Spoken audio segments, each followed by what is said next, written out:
This is theoretically now a second segment still on the economy, and specifically on what to do about the federal deficit, the federal debt. And the question, you each have 2 minutes on this, and Governor Romney, you go first because the President went first on segment one. And the question is this: what are the differences between the two of you as to how you would go about tackling the deficit problem in this country? Well, good. I'm glad you raised that, and it's a critical issue.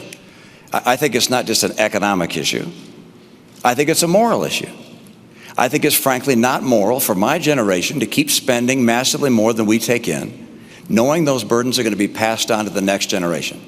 And they're going to be paying the interest and the principal all their lives. And the amount of debt we're adding at $1 trillion a year is simply not moral. So how do we deal with it? Well, mathematically, there are three ways that you can cut a deficit. One, of course, is to raise taxes. Number two is to cut spending. And number three is to grow the economy. Because if more people work in a growing economy, they're paying taxes, and you can get the job done that way. The president would prefer raising taxes. I understand. The problem with raising taxes is that it slows down the rate of growth, and you can never quite get the job done. I want to lower spending and encourage economic growth at the same time. What things would I cut from spending? Well, first of all, I will eliminate all programs by this test if they don't pass it.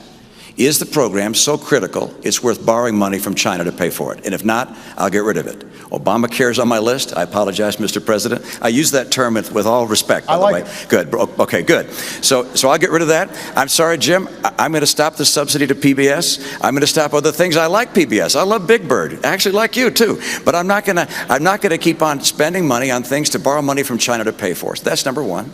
Number two, I'll take programs that are currently good programs, but I think could be run more efficiently at the state level and send them to the state.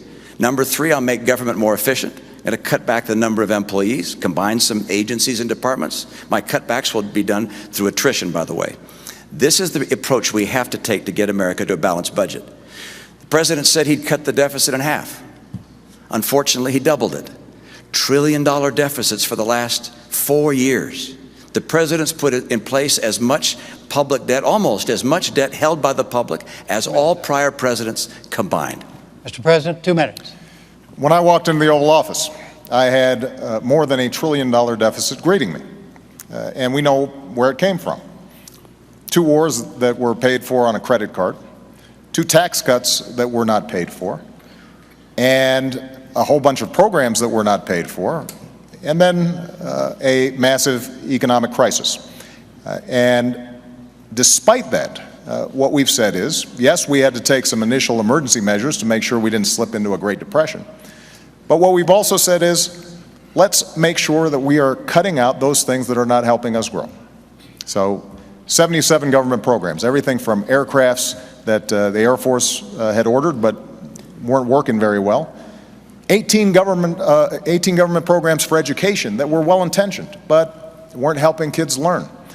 We went after medical fraud in Medicare and Medicaid very aggressively, more aggressively than ever before, and have saved tens of billions of dollars, $50 billion of waste taken out of the system.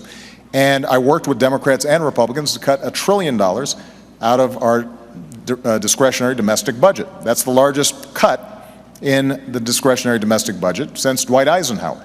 Now, we all know that we've got to do more. And so I put forward a specific $4 trillion deficit reduction plan. It's on a website. You can look at all the numbers, what cuts we make and what revenue we raise. And the way we do it is $2.50 for every cut. We ask for $1 of additional revenue, paid for, as I indicated earlier, by asking those of us who have done very well in this country to contribute a little bit more to reduce the deficit. Governor Romney earlier mentioned the Bowles-Simpson Commission. Well, that's how the commission, bipartisan commission that talked about how we should move forward, suggested we have to do it in a balanced way with some revenue and some spending cuts. And this is a major difference that Governor Romney and I have. Let me just finish this point because you're looking for contrast. When Governor Romney stood on a stage with other Republican candidates for the nomination, and he was asked, would you take $10 of spending cuts for just $1 of revenue? And he said no. Now, if you take such an unbalanced approach, then that means you are going to be gutting our investments in schools and education. It means that Governor Romney talked about Medicaid and how we could send it back to the states, but effectively this means a 30% cut in the primary program we help for seniors who are in nursing homes, for kids who are with disabilities. Mr. President, and that is not a right strategy for us to move forward. Way over the 2 minutes. Sorry. Governor, what about Simpson Bowles? Will you support Simpson Bowles? Simpson Bowles, the president should have grabbed that. No, I mean, do you support Simpson Bowles? I have my own plan. It's not the same as Simpson Bowles, but in my view, the president should have grabbed it. If he wanted to make some adjustments to it, take it, go to Congress, fight for it. That's what we've done. Made some adjustments to it, and we're putting it forward before Congress right now. A $4 trillion plan. But you've been president 4 balance. years. You've been president 4 years. Right. You said you cut the deficit in half. It's now 4 years later. We still have $1 trillion deficits. The CBO says we'll have $1 trillion deficit each of the next 4 years. If you're reelected, we'll get to $1 trillion debt. I mean, you have said before you'd cut the deficit in half. And I love this idea of $4 trillion in cuts. You found $4 trillion of ways to reduce or to get closer to a balanced budget, except we still show $1 trillion deficits every year. That doesn't get the job done. Let me come back and say, why is it that I don't want to raise taxes? Why don't I want to raise taxes on people? And actually, you said it back in 2010. You said, look, I'm going to extend the tax policies that we have. Now, I'm not going to raise taxes on anyone, because when the economy is growing slow like this, when we're in recession, you shouldn't raise taxes on anyone. Well, the economy is still growing slow. As a matter of fact, it's growing much more slowly now than when you made that statement. And so if you believe the same thing, you just don't want to raise taxes on people. And the reality is, it's not just wealthy people. You mentioned Donald Trump. It's not just Donald Trump you're taxing. It's all those businesses that employ 1/4 of the workers in America, these small businesses that are taxed as individuals. You raise taxes and you kill jobs. That's why the National Federation of Independent Businesses said your plan will kill 700,000 jobs. I don't want to kill jobs in this environment. Let me make one more point.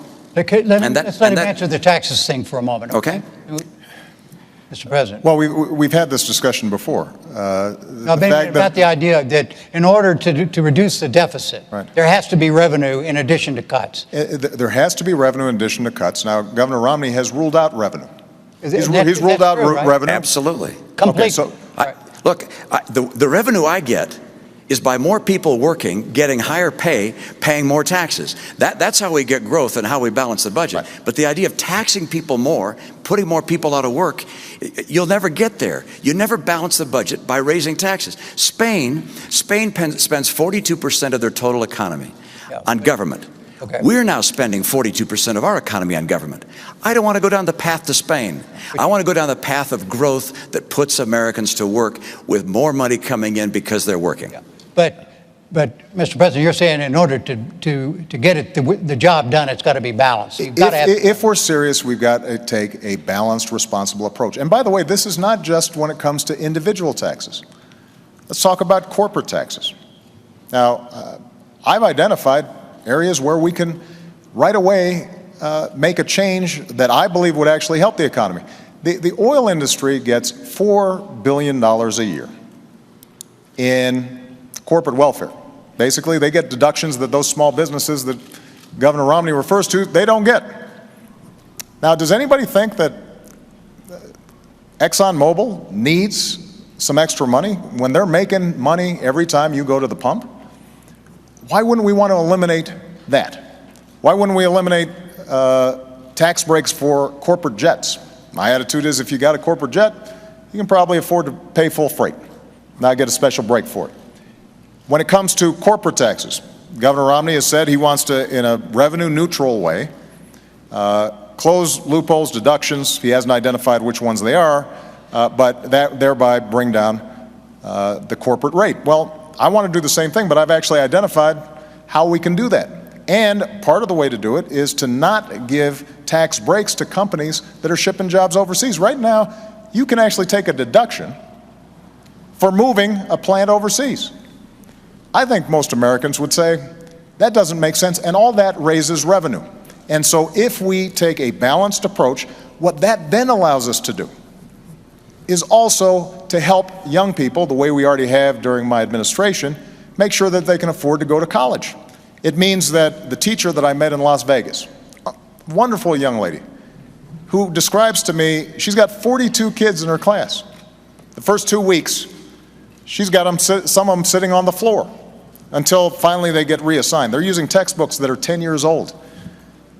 That is not a recipe for growth. That's not how America was built. And so budgets reflect choices. Ultimately, we're going to have to make some decisions. And if we're asking for no revenue, then that means that we've got to get rid of a whole bunch of stuff. And the magnitude of the tax cuts that you're talking about, Governor, would end up resulting in severe hardship for people, but more importantly, would not help us grow. As I indicated before, when you talk about shifting Medicaid to states, we're talking about potentially a 30% cut in Medicaid over time. Now, that may not seem like a big deal when it just is paper, numbers on a sheet of paper. But if we're talking about a family who's got an autistic kid and is depending on that Medicaid, that's a big problem. And governors are creative, there's no doubt about it. But they're not creative enough to make up for 30% of revenue on something like Medicaid. What ends up happening is some people end up not getting help.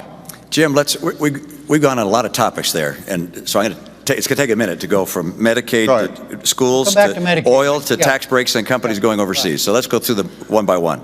First of all, the Department of Energy has said the tax break for oil companies is $2.8 billion a year. And it's actually an accounting treatment, as you know, that's been in place for 100 years.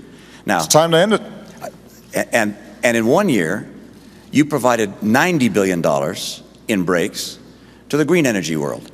Now, I like green energy as well, but that's about 50 years worth of what oil and gas receives. And you say Exxon and Mobil. Actually, this $2.8 billion goes largely to small companies, to drilling operators and so forth. But if we get that tax rate from 35% down to 25%, well, that $2.8 billion is on the table. Of course it's on the table. That's probably not going to survive if you get that rate down to 25%. But don't forget, you put $90 billion, like 50 years worth of breaks into solar and wind, to Solyndra and Fisker and Tesla and Enter1. I mean, I had a friend who said you don't just pick the winners and losers, you pick the losers.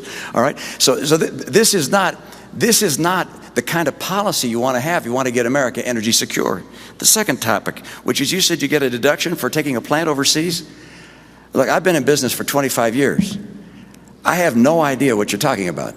I maybe need to get a new accountant. But the idea that you get a break for shipping jobs overseas is simply not the case.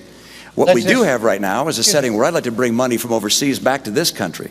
And finally, Medicaid to states, I'm not quite sure where that came in except this, which is I would like to take the Medicaid dollars that go to states and say to a state, you're going to get what you got last year, plus inflation, plus 1%, and then you're going to manage your care for your poor in the way you think best. And I remember as a governor, when this idea was floated by Tommy Thompson, the governors, Republican and Democrats, said, please let us do that. We can care for our own poor in so much better and more effective a way than having the federal government tell us how to care for our poor. So let's states. One of the magnificent things about this country is the whole idea that states are the laboratories of democracy. Don't have the federal government tell everybody what kind of training programs they have to have and what kind of Medicaid they have to have. Let states do this. And by the way, if a state gets in trouble, well, we can step in and see if we can find a way to help them.